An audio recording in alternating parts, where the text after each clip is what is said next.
Welcome to Gosh Acki Nacki special event.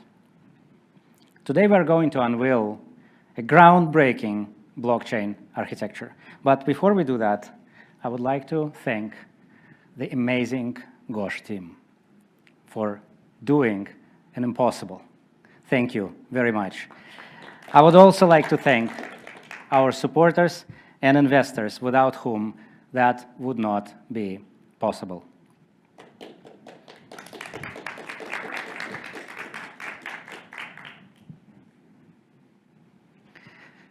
In 2009, Satoshi Nakamoto mined first Bitcoin block and started the decentralized financial revolution.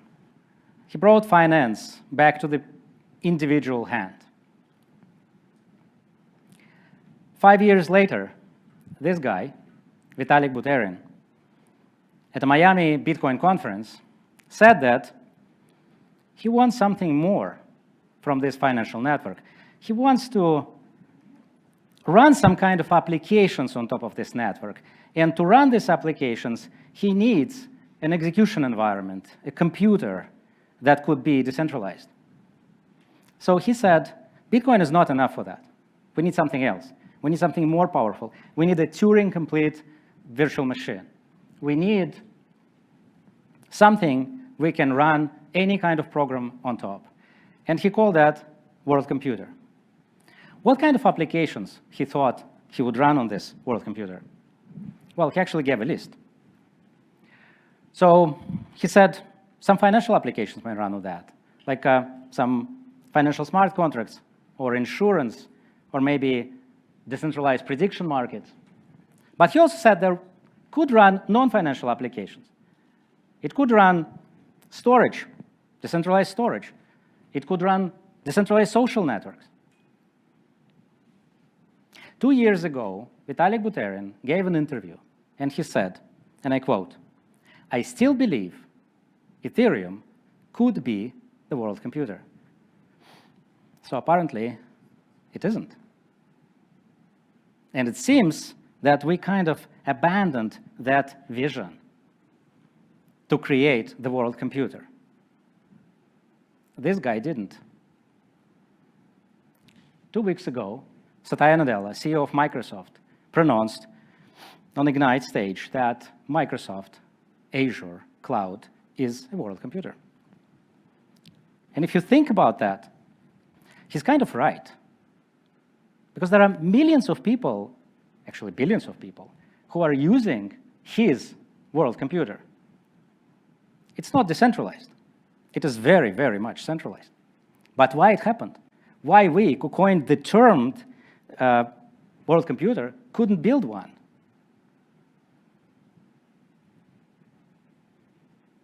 Well, let's examine what is running on our world computer, on the blockchain today.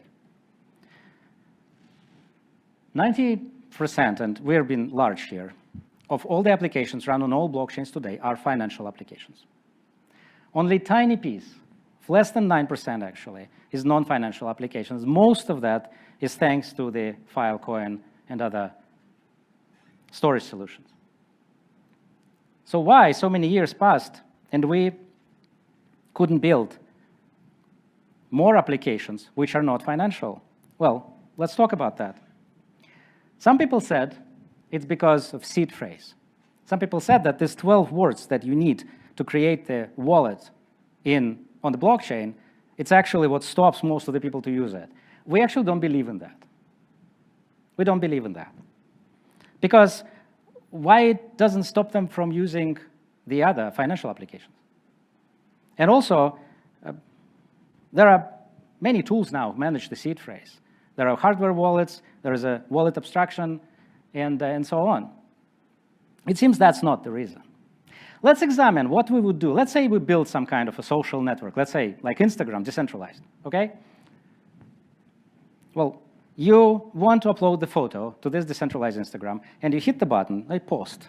What would happen if you do that on the blockchain? Well, first thing, you would need to pay. You would need to pay. For every post you do on this decentralized network, you would need to pay. But that's not all.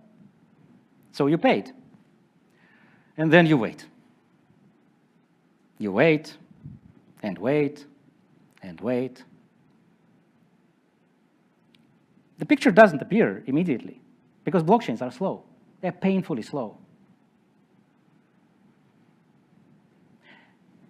Over the last years, many guys like in our industry recognized that problem and they tried to solve it. How they solved it? Well, there was like Ethereum that said layer 2s. We do a layer 2s. That's our scalability solution. They're cheaper. They can run more transactions. Then Solana came. Solana said, oh, we will do very fast. We will do like immediate 250 milliseconds block time, something like that, and 65,000 transactions per second. Then there is a Ton. Ton achieved 100,000 transactions. Then there is Aptos with 150,000 transactions. But there is one thing that they all have in common, which we believe is the real reason why nobody uses non-financial applications. And that's this thing. You see, our research says that people are ready to pay per transaction only when they transact with finance. If they move the value, if they move the money, they're ready to pay some portion of that. If they invest into something, they're ready to pay a fee. But they're not ready to pay anything per transaction on a non-financial application. They want to post a picture on Instagram. I'm not ready to pay for it. So what kind of thing we need to do to eliminate the gas altogether? If you think about today's blockchain architecture, it's actually look like that. It's an 8086 processor, ancient Intel processor, one-threaded. So when we're trying to build the financial applications, that's fine, it works there. But when we are trying to build something more modern, something that people want to use, right, non-financial applications like social media, that's not enough. It just cannot run it. In a way, we are finding ourselves exactly in the situation where this guy found himself.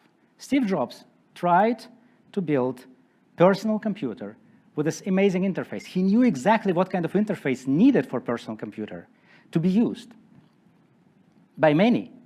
And he tried it 3 times. Lisa, Macintosh, then the next computer.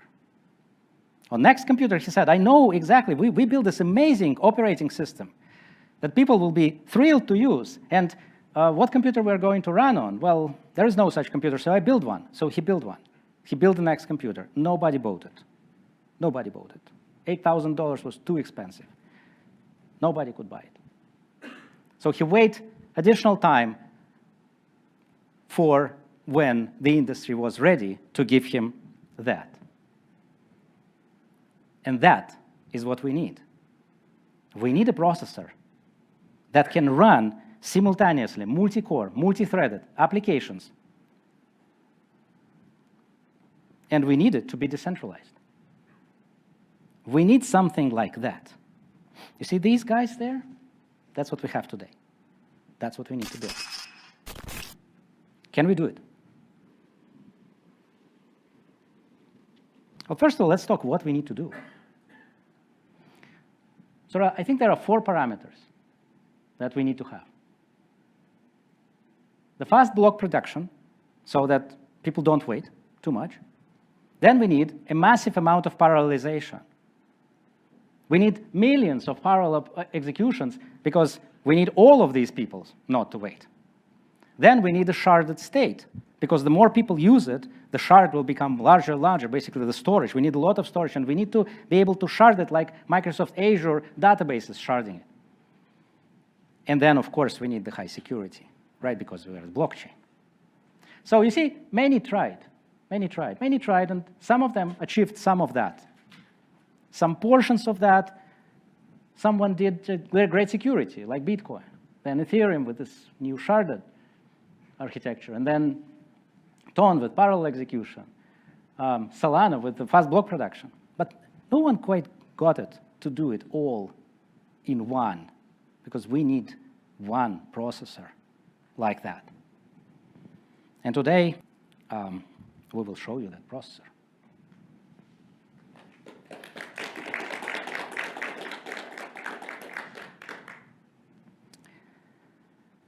So let's say it's a game.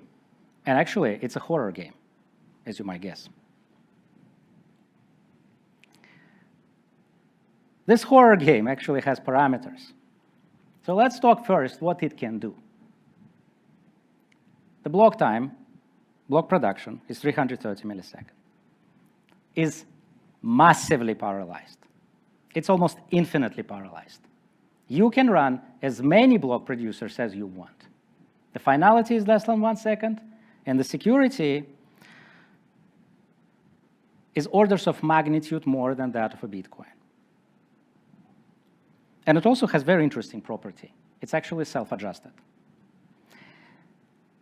It reacts to the parameters of the network and adjusts its properties to match the security guarantees. All the network participants agree periodically on the security level that they want to achieve. And depends on the parameters of the network, for example, how many participants are there, the network itself will change its own parameters. No programmers needed. It does it by itself. It's self-adjusting. So let me introduce you to its actors, like who is participating in this game. I will actually try to explain you how it works. Don't be frightened. I don't think you need to be a computer scientist to understand. It's that easy. It's very elegant. So first of all, block producer. Well, this guy apparently produces blocks. And that's all he does. He produces blocks very fast, very, very fast. Sometimes, maybe, this guy wants to attack the network and to produce malicious block. So he inserts some kind of transaction that, for example, wire all the money in all the network to his wallet, let's say. And he produced that block. Okay, so we call it malicious block producer.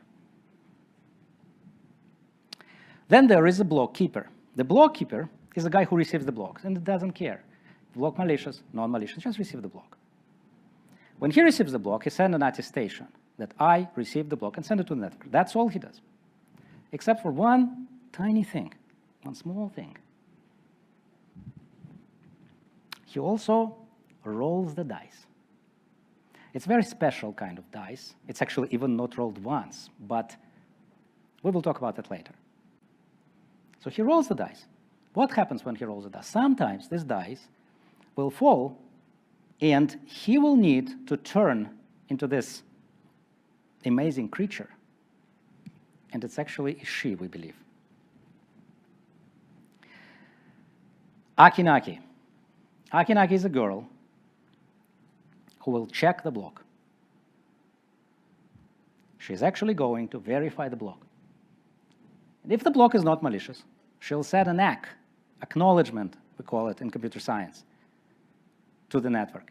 And if the block is wrong, malicious, she will set a NACK, not acknowledged, denied, certificate. What happens if she's saying the block is bad? Well, it's a horror. It's really horror.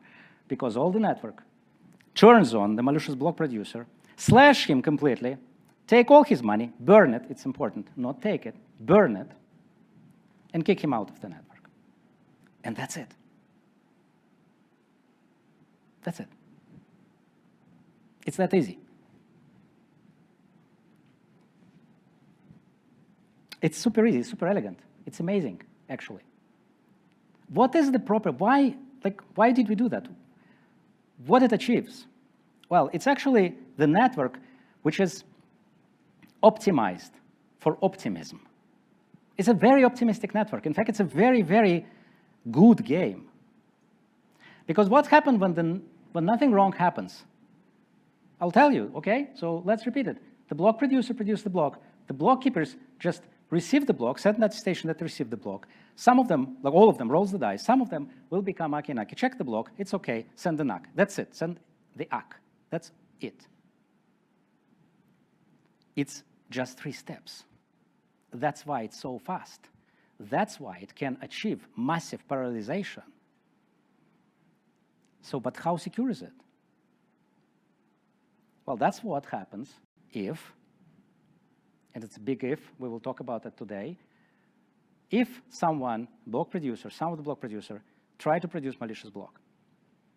Well, it goes to the rolling the dice, Acki Nacki check the block. It's a malicious block. Then the network stops. It kind of slows down to mitigate the attack until it resolves itself and continues. And you say, okay, so but that's slow then.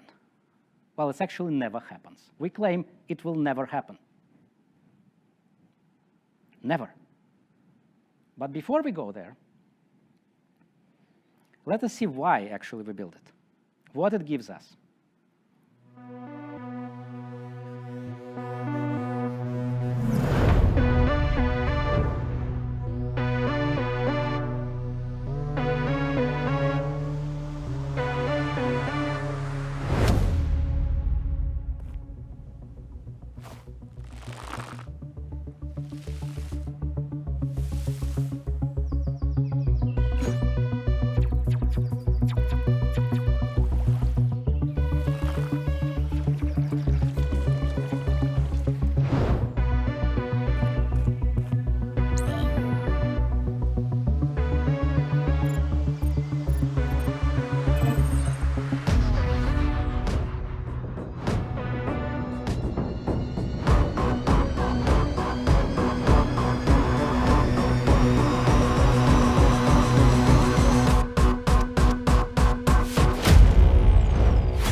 So the last questions remain is, that's all nice, that's all beautiful, but how secure it is? We said it's all secure. So we compared that with Bitcoin, but that was too easy. We ran the calculations of the probability of the attack on the Bitcoin network against Acki Nacki network, and it was like we were orders of magnitude more secure than Bitcoin. So we said we need to find something else, something more interesting, something like the probability which is much lower than the attack on the Bitcoin, what it could be. So we said, well, how about the end of the world? How about the probability of the end of human race? Because that's the most probable effect of it's the most probable outcome of the human race, right? So we ran comparison with the probability of a comet hitting the Earth with the catastrophic consequences against the probability of breaking Acki Nacki consensus. And to tell you more about this, I would like to invite Andrew to say a few words. Go ahead.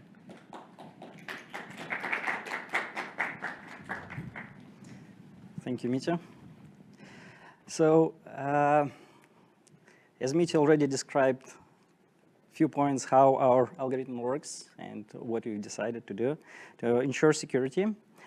Comment.